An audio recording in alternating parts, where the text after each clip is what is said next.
जो घटनाक्रम अपने इस लोकतंत्र के अंदर एक बहुत निर्णायक दौर तक पहुंच गया था, हम सब कमोबेश उस घटना को, घटना के कारण को, घटना को घटने से दुर्घटना में बदलने वाले लोगों को सब ने गौर से देखा है। जितने भी जिसके अंदर के मनोभाव थे, एक एक करके द्रौपदी का चीरहरण तो हमने 5000 साल पहले सुना था, लेकिन बहनों के साथ, बहनों की इज्जत के साथ खेलने का घटनाक्रम पार्लियामेंट में जो हुआ है, सारे दुशासन, सारे दुर्योधन, सारे कौरव पक्ष के लोग जिस प्रकार से वो उस घटना के अंदर हिस्सा ले रहे थे, वो हमारे लिए अत्यंत कष्टकारी है, निंदनीय है। मैं आज के इस अवसर पर बहनों की मौजूदगी में बोलना चाहूँगा, माननीय प्रधानमंत्री जी ने जो निर्णय लिया था, माननीय गृह मंत्री जी प्रस्तावक बन करके जिस ढंग से उस बात को लेकर के छोटी छोटी बात प्रारंभ से हर बार जैसे कि होता आया है, थोड़ा सा बड़ा मन करके माननीय मोदी जी ने तो सभी को खुला पत्र भी लिखा था कि इस मुद्दे पे हर दल के लोग हर प्रकार के प्लेटफॉर्म से कहीं कोई बाल बराबर भी बाकी नहीं रह जाए, ये कि कोई किसी में कहे कि भाई हमको लिखित में नहीं दिया, हमको बोला नहीं, हमको बताया नहीं, हमसे चर्चा नहीं की। जिस अधिनियम पे 2023 में सबने यूनानिमस होकर के पहले एहसास कराया था कि हाँ, इस महिला आरक्षण के मसले पे हम सब साथ हैं, पलटू राम पलटी खा गए। क्यों? क्योंकि यह अवसर परस्ती का सर्वोच्च उदाहरण पेश कर रहे थे। 23 चुनाव की तरफ जब थे तो तुरंत तैयार हो गए। अब चुनाव की बेला जब 3 साल बाकी है तो फिर उसमें अपनी अवसर परिस्थिति का रास्ता ढूंढ करके कितना गंदा खेल खेला। कभी सुन करके, देख करके, विचार करके भी अपने आप पे अपोजिशन के लोगों पे घृणा आती है। कहाँ उत्तर दक्षिण का झगड़ा है? किसने कह दिया उत्तर दक्षिण का झगड़ा है? लेकिन अपने चुनाव जीत को लेकर डीएम की पागल हो गई। जिस ढंग से वो विषय ले जा रहे हैं, ऐसा लग रहा है कि वो इस लोकतांत्रिक ढांचे के बारे में क्या विचार कर रहे हैं। ये कोई घृणित मानसिकता नहीं, ये अलगाववादी मानसिकता है। मैं इसकी कटु शब्दों में निंदा करता हूँ। दूसरे, तीसरे, चौथे हर कोई अलग अलग प्रकार से अपनी पूरी घटना का तमाशा बनाने पे तुले हुए थे। एक बड़ी बहन, बड़ी नारी हूं, लड़ सकती हूं, लड़ नहीं सकती हूं। नारियों के किस्मत का फैसले को सत्यानाश करके तुमने उनको दुरावस्था में डालने का पाप किया। वो पाप जो उनके राजीव गांधी जी के काल में हुआ था, जब सुप्रीम कोर्ट से निर्णय हुआ 3 तलाक का। ये वही परिवार है जिस परिवार ने विषबेल की तरह सदैव लोकतंत्र में सबका माखोल उड़ाया। ये उसी की कल आगे की कड़ी है। जब बहनों को अधिकार मिलने की बात आई तो अपने कुतर्कों के बलबूते पर किंतु परंतु लगाते लगाते जिस प्रकार से लज्जित करने का काम किया, नारी ने नारी को अपमानित करने का बहुत गंदा खेल खेला हम सबके सामने, और बड़े मुस्कुरा मुस्कुरा कर। पता नहीं अंदर की आत्मा क्या कह रही थी। भारत में बात हो रही थी कि अमेरिका में हो रही थी? बहुत कष्ट के साथ बोलना पड़ेगा। ये जो भाव थे अंदर से, और क्या क्या शब्द और किसे शब्द बोल करके बोली जा रही थी बातें। कितनी छोटी छोटी बातें हैं। अगर 1971 में 55-54 करोड़ की आबादी थी तो वो सीटें अगर आज 140 करोड़ के बाहर अगर हो जाएगी तो उनको नहीं बढ़ेगी इस अनुपात में। बच्चे को भी मालूम है कि जो आबादी 1971 में थी परिसीमन में, वो स्वाभाविक रूप से बढ़ना चाहिए, और बढ़ेगी तो सीटें भी बढ़ेगी, और सीटें बढ़ेगी तो कौन से राज्य की घटेगी।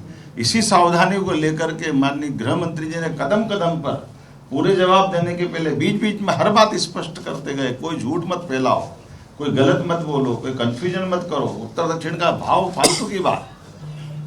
तमिलनाडु, कर्नाटक, केरल, आंध्र क्या डराने का काम किया, लेकिन उनने वहां भी स्पष्ट किया कि सीटें बढ़ रही है। कोई सीटें नहीं घट रही है, जो अनुपातिक परसेंटेज है वो परसेंटेज भी बढ़ रहा है। हर चीज स्पष्ट करने के बाद भी कोई सोए को जगाया जा सकता है, लेकिन जान करके जो आंख मीचे उसको कैसे जगा सकते, ये उसके उदाहरण है। लगातार उसी माहौल बनाते हुए पूरी बात का जैसे यूनानिमस तय कर लिया था कि हम बहनों को हक नहीं देंगे, और ये एक बार नहीं हुआ है, ये परंपरा हर वो बात जो ये बोल रहे हैं, जो माननीय अमित जी ने भी कहा हमारे सबके सामने कि 2014 के पहले जिस आरक्षण की बात अभी कर रहे हैं, 14 के पहले क्यों नहीं कहते थे? बंद आरक्षण, जातिगत जनगणना करने का पाप किसके सिर पे है? किसने बंद किया था? कांग्रेस ने बंद किया जातिगत जनगणना। और ऐसे में हर वो प्रश्न, जिस प्रश्न के बलबूते पर जो प्रश्न के उत्तर वो वर्तमान सत्तारूढ़ दल से मांग रहे थे, वो अपनी आत्मा से मांगे तो उनको अंदर का पाप दिख जाए। लेकिन अंदर का पाप देखने के बजाय उनने बाहर का जो वितंडावाद बनाया है, उस वितंडावाद का पूरा देश आज दुखी है। निंदनीय व्यवहार से, एहसास से हम सब इस बात के लिए वाकई माननीय प्रधानमंत्री जी के शब्दों में कि आप संख्या बल में आप 2/3 हम आज नहीं हैं, लेकिन 100% बहनों के दिल को दुखाने के लिए देश इनको कभी माफ नहीं करेगा, ये बात सही है। इसलिए अब मैं इस पे और ज़्यादा न बोलते हुए, सारे प्रेस की बातें आप तक आ गई, अब हमारी बात चूंकि सबसे बड़ी अदालत जनता की होती है, सबसे बड़ी पंचायत जनता की होती है, इसलिए पूरे देश के अंदर हमारे सरकार के माध्यम से, हमारी पार्टी के माध्यम से, समाज के माध्यम से, सभी प्रकार के आपके मीडिया के बंधुओं के माध्यम से ये बात जन जन तक पहुंचाने का निर्णय हुआ है। कल अपने इसी प्रदेश के अंदर एक बड़ी रैली निकाल करके, पद यात्रा निकाल करके, एक आक्रोश सभा के नाते से हम बहनों का हक उनको दिलवा के रहेंगे, और जिनने पाप किया उनके सारे पर्दाफाश करने का काम इस आक्रोश के माध्यम से करेंगे। उसकी पहली कड़ी आज की पत्रकार वार्ता है, दूसरी कड़ी कल का हमारा ये प्रदर्शन है। आगे फिर हर 2, 3, 4 जिले में एक एक प्रदर्शन के कार्यक्रम होंगे। सभी नगर पालिका, नगर निगम, नगर पंचायत, पंचायत सभी दूर फिर प्रस्ताव पारित होंगे। जो ये निंदनीय घटनाक्रम हुआ, विधानसभा का एक दिवसीय सत्र बुलाएंगे, उस सत्र में भी पुनः इस तरह की बातें सामने लाने का प्रयास करेंगे।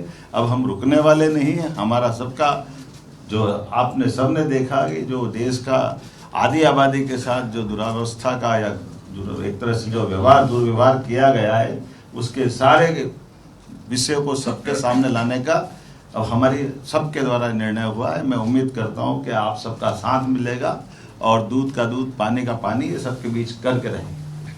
आभार माननीय मुख्यमंत्री जी। वैसे तो ये विषय ऐसा है कि बहुत प्रश्न नहीं होंगे और माननीय मुख्यमंत्री जी को भी अगले कार्यक्रम की ओर बढ़ना है। कुछ संक्षिप्त प्रश्न ले लेते हैं।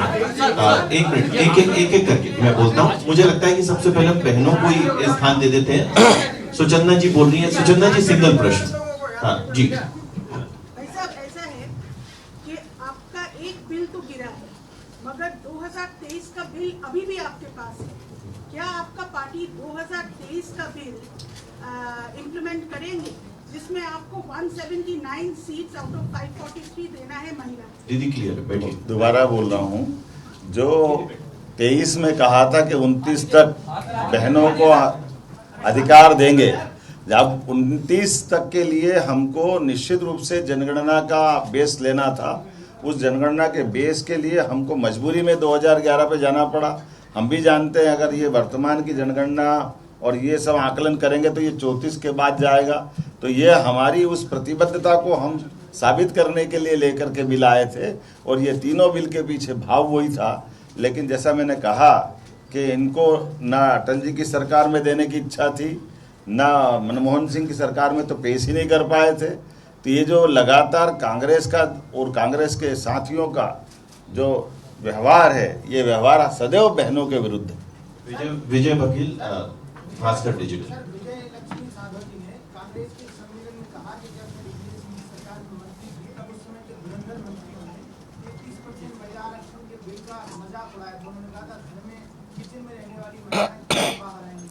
देखो, ये अंदर का सच सामने आता है।